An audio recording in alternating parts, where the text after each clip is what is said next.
29 de março de 2023. Uma declaração silenciosamente abalou o mundo.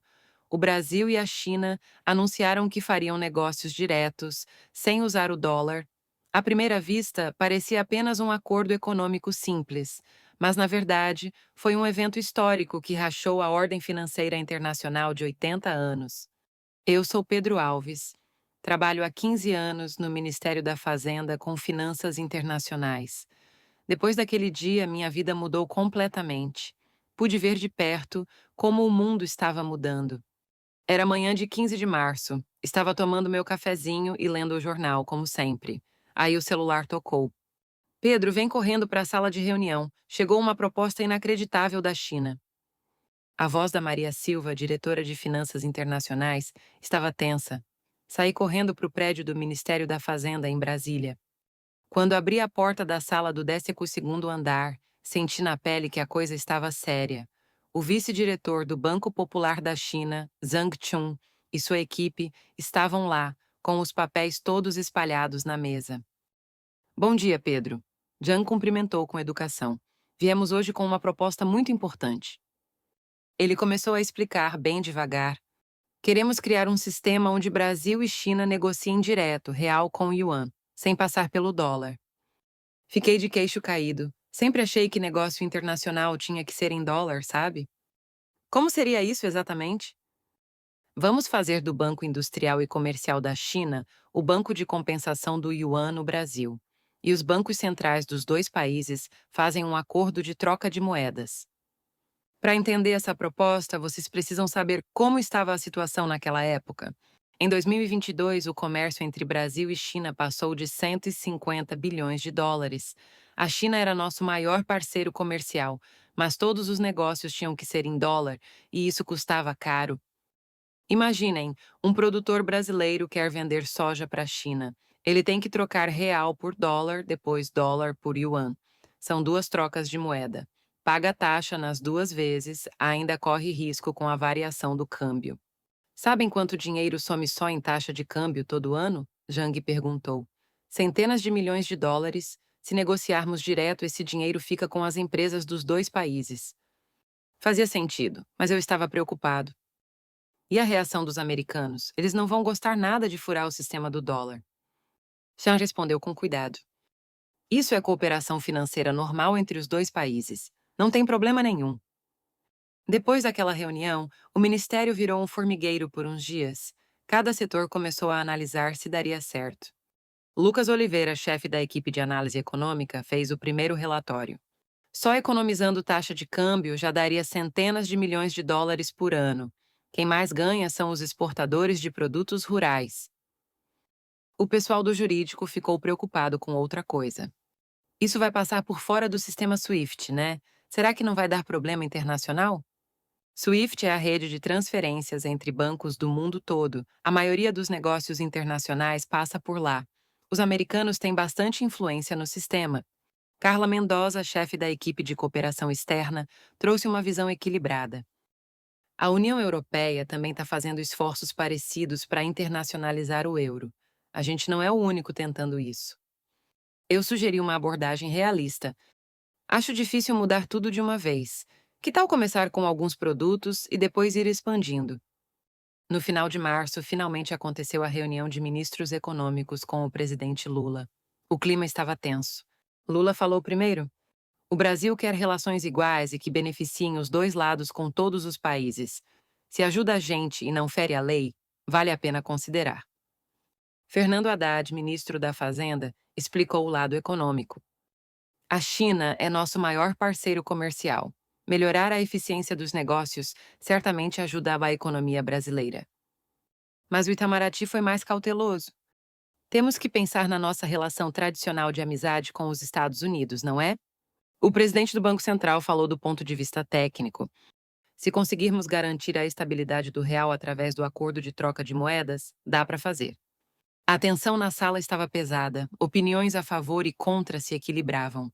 Foi aí que Lula disse a frase decisiva: Somos um país soberano, temos que pensar primeiro no interesse do nosso povo, vamos fazer aos poucos. Alguns dias depois aconteceu o anúncio oficial em Pequim.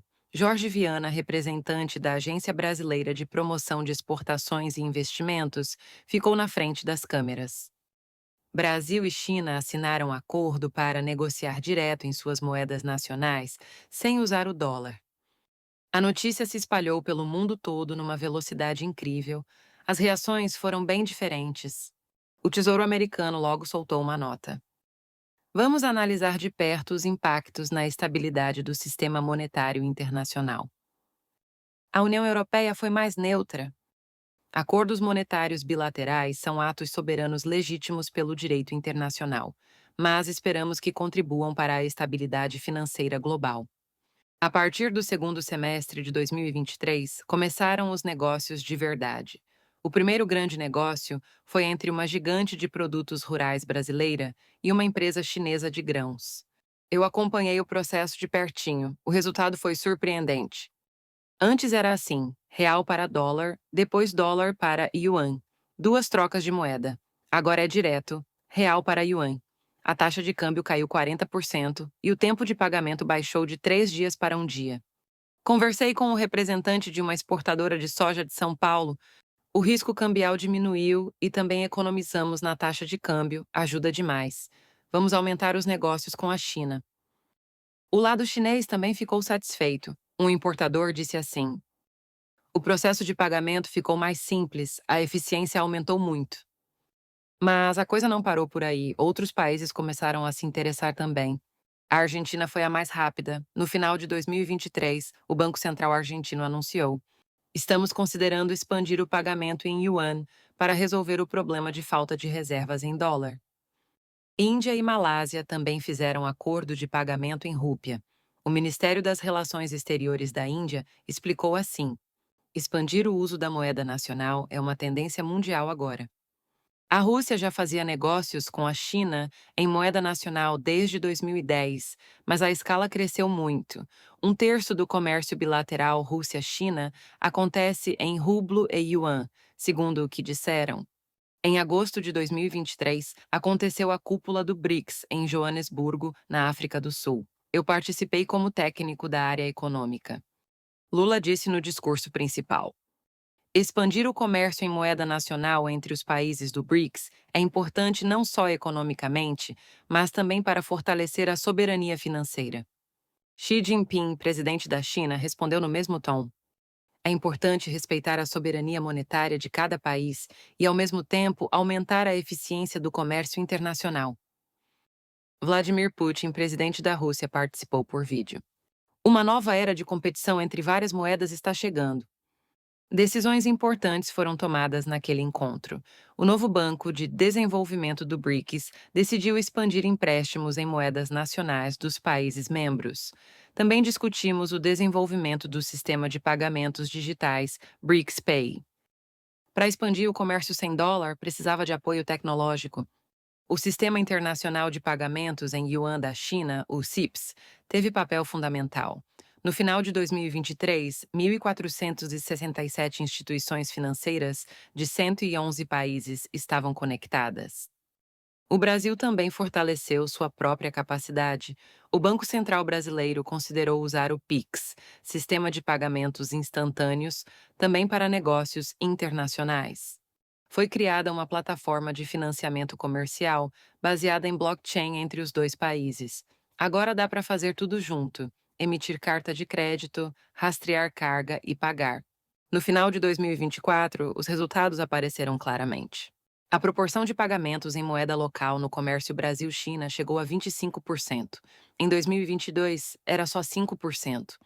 Segundo pesquisa da Associação de Comércio Exterior do Brasil, as empresas participantes economizaram em média 30 a 40% nas taxas de câmbio. O Ministério do Comércio da China também avaliou positivamente. Com o aumento dos pagamentos em yuan no comércio com o Brasil, o risco cambial das empresas dos dois países diminuiu. Claro que ainda tinha limitações: 75% do comércio total ainda era em dólar. Principalmente produtos financeiros complexos e contratos de longo prazo dependiam muito do dólar. A participação de pequenas empresas também era limitada ainda. Entender e configurar o novo sistema custava dinheiro. As reações de outros países foram interessantes também. Os Estados Unidos primeiro demonstraram preocupação, mas com o tempo organizaram sua posição. Em meados de 2024, o Tesouro Americano anunciou: acordos monetários bilaterais em si não têm problema pelo direito internacional, mas é importante garantir transparência e estabilidade. A União Europeia ficou mais ativa na internacionalização do euro. O Banco Central Europeu fez esta avaliação. A coexistência de várias moedas âncora ajuda na estabilidade do sistema financeiro internacional. O Japão foi cauteloso. O Banco do Japão disse: estamos trabalhando para expandir o papel internacional do ien, mas preferimos abordagem gradual em vez de mudanças bruscas. As avaliações dos especialistas também foram variadas. A professora Mônica Basso, do Departamento de Economia Internacional da USP, disse assim: o Acordo Brasil-China é um experimento importante para diversificar o sistema monetário internacional. Se der certo, vai dar novas opções para outros países emergentes. O professor Adam Posen, da Universidade Georgetown dos Estados Unidos, apresentou uma perspectiva de longo prazo. Não é uma ameaça imediata à posição do dólar, mas a longo prazo pode trazer mudanças ao sistema de monopólio do dólar. O professor Wang Wen, da Universidade Renmin da China, olhou do ponto de vista da internacionalização do yuan. A cooperação com o Brasil vai ser um bom exemplo para outros países da América Latina. Mas, entrando em 2025, a situação parecia que ia ficar ainda mais interessante. Os dois países começaram a discutir expandir o acordo para comércio de serviços e área de investimentos. Tecnicamente, também foi considerada a integração de moedas digitais do Banco Central, sistema de troca direta entre o real digital do Banco Central do Brasil e o yuan digital do Banco Popular da China. Mas ainda tinha muitos desafios: gestão da volatilidade cambial, harmonização regulatória, segurança cibernética e outros problemas continuavam. Principalmente, ainda não foi testado como o sistema funciona de forma estável durante uma crise econômica global. Olhando para trás agora, o acordo sem dólar Brasil-China parece ter significado além de um simples acordo financeiro bilateral. Foi o primeiro caso que mostrou uma alternativa real para a ordem centrada no dólar, que durou cerca de 80 anos, desde o sistema de Bretton Woods, de 1944.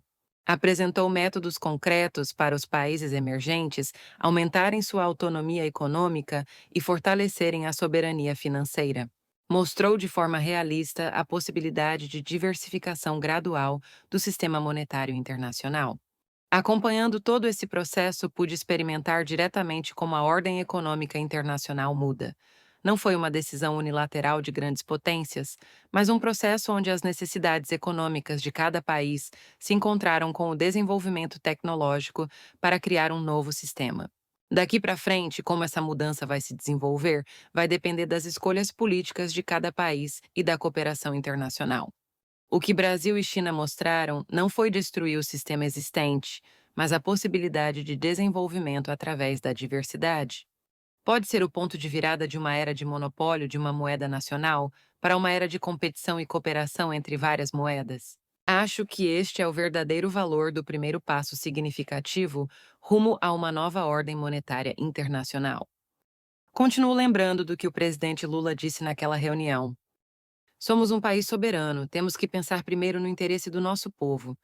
Aquela decisão agora está abrindo novas possibilidades não só para o Brasil, mas para o mundo todo.